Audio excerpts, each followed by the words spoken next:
संतों, आज की कहानी जो मैं आपको सुनाने जा रहा हूँ उसका शीर्षक है भूमिहारी विद्या, जो ठगी विद्या के ऊपर है। बात 50 वर्ष पहले की है। हरियाणा का एक छोटा सा गांव था, धर्मपुर। गांव में दो जिगरी यार रहते थे। पहला रमेश प्रजापति, जो फौज से रिटायर्ड होकर लौटा था, सीधा साधा ईमानदार, जैसे मिट्टी का बना हो। उसके बापू कुम्हार थे, इसलिए बेटा भी वही काम करने लगा। दूसरा राजा चौधरी, जो बड़ा चालाक और ठग था, लेकिन गांव वालों के सामने अपने को पढ़ा लिखा और किसी बड़े कॉलेज का प्रिंसिपल बताता था। असलियत यह थी कि वह लोगों को बहला फुसलाकर ठग लेता था। उसका काम ही ठगी का था। राजा चौधरी का ठाट बाट बड़ा निराला था। वो गले में सोने की चैन, अंगुलियों में अंगूठी और महंगे कपड़े पहनता था। लेकिन अजीब बात यह थी कि उसने कभी अपने दोस्त रमेश को नहीं ठगा था। एक दिन की बात है, दोनों दोस्त तालाब के किनारे तख्त पर बैठे थे। रमेश बोला, राजा तू सबको चुटकियों में कैसे फंसा लेता है? राजा ने कहा, दोस्त ये भूमिहारी विद्या है। इस पर रमेश ने पूछा, राजा फिर ये भूमिहारी विद्या क्या है? मुझे भी सिखा दो। राजा पहले तो हंस पड़ा, अरे वो भोले, तेरे बस की ये बात नहीं है। तू भला आदमी है, छोड़ इसे। रमेश जीत पर अड़ गया, नहीं अब तो सीख कर ही रहूंगा।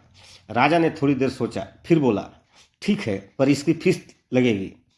रमेश ने पूछा, कितनी फीस लगेगी? राजा ने मुस्कुराकर कहा, 1000 रुपया तुम्हें देने पड़ेंगे, लेकिन तुमसे असली रुपये नहीं लूंगा। मिट्टी के 1000 सिक्के बना कर दे देना, लेकिन 10 दिन के भीतर बना करके देना पड़ेगा। ये तो तुम्हारा काम है, तुम दे ही सकते हो।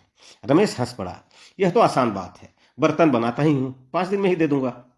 5वें दिन राजा रमेश से पूछा, मित्र क्या सिक्के तैयार हो गए? रमेश ने कहा, नहीं यार, काम में फंसा रहता हूँ, 2-3 दिन में दे दूंगा। 8वें दिन राजा एक बुजुर्ग के साथ रमेश के पास पहुंचा और पूछा, दोस्त क्या मेरे 1000 रुपये तैयार हैं? रमेश ने कहा, अभी 2 दिन और बाकी है, मैं तुझे दे दूंगा, 10वें दिन पक्का दे दूंगा। 10वें दिन राजा 3 और लोगों के साथ लेकर तालाब पर पहुंचा, जहां उसने रमेश को पहले ही बुला रखा। उसने इन तीनों लोगों के सामने रमेश से कहा, रमेश अब तो समय पूरा हो गया है, आज 10 दिन हो गए, मेरे 1000 रुपया लाओ। रमेश फिर हिचकिचाया और उसने कहा, यार अभी तैयार नहीं हुए हैं, 5 दिन का और समय मांगा। फिर 15वें दिन राजा 5-6 लोगों को लेकर रमेश के घर गया और 1000 रुपया मांगे। रमेश ने कहा, यार अभी तो तैयार नहीं हुआ है। ठीक है, मैं पिताजी से भी कहता हूँ, वो मेरी मदद कर देंगे, मैं तुम्हें 15 दिन में दे देता हूँ। राजा हमेशा रमेश के घर कुछ लोगों को लेकर जाता और उनके सामने अपने 1000 रुपये मांगता।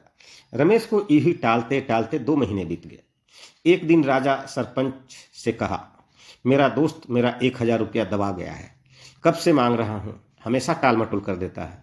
सरपंच ने कहा, ठीक है, फिर पंचायत बुलवा लो। सरपंच ने पंचायत बुलाई।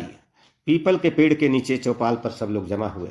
राजा बोला, पंचो, आप सब जानते हैं कि रमेश मेरा दोस्त है। मैंने इसे 1000 रुपये दिए थे, 10 दिन में लौटाने को कहा। 2 महीने हो गए हैं, अभी तक नहीं दिए, गवाह सब सामने हैं। सरपंच ने रमेश से पूछा, क्या यह सच है? रमेश सीना ठोक कर बोला, हाँ पंचो, लेकिन सच ये है कि मुझे मिट्टी के सिक्के बनाकर इसे देने थे, काम की वजह से नहीं बन पाया। रमेश की बात सुनकर पंचायत में सभी लोग हंस पड़े। पंचायत हंसी से गूंज उठी, हा हा हा हा, अरे मिट्टी के भी कहीं रुपये होते हैं क्या? राजा ने तुरंत कहा, देखो पंचो, यह झूठ बोल रहा है, रुपया तो रुपया होता है। गवाहों ने भी राजा की तरफ से हामी भर दी और गवाही दे दी कि हाँ, रमेश ने कई बार उनके सामने कहा है कि वो 1000 रुपया उसे देगा। सब कुछ सुनकर पंचों ने फैसला सुनाया कि राजा सच बोल रहा है, पूरा गांव झूठ कैसे बोल सकता है। रमेश को अभी ही 1000 रुपया राजा को देना होगा। मजबूरी में रमेश ने पंचायत के सामने 1000 रुपया चुका दिया। पंचायत समाप्त हुई। रमेश गुस्से में तप्त अंगार हो गया था। उसने राजा से कहा, राजा तूने मेरे साथ धोखा किया, मैं अवश्य बदला लूंगा। राजा ठहाकर मारकर हंसा, अरे मित्र, धोखा नहीं, विद्या सिखाई है, विद्या। याद है, तू ही भूमिहारी विद्या सीखने पर अड़ा था। कुछ पाने के लिए कुछ देना पड़ता है दोस्त। तूने मुझे 1000 रुपये दिए, बदले में मैंने तुम्हें भूमिहारी विद्या सिखला दिया। यही है भूमिहारी विद्या। अब तुम भी शायद सीख गए होंगे। रमेश यह सुनकर सन्न रह गया। अब उसे समझ आया, यह विद्या ठगी की है, कैसे ठग लोगों को बेवकूफ़ बनाकर ठगते हैं। उस दिन से धर्मपुर गांव में यह किस्सा खूब चल गया। उसके बाद भूमिहारी विद्या भी प्रसिद्ध हो गई।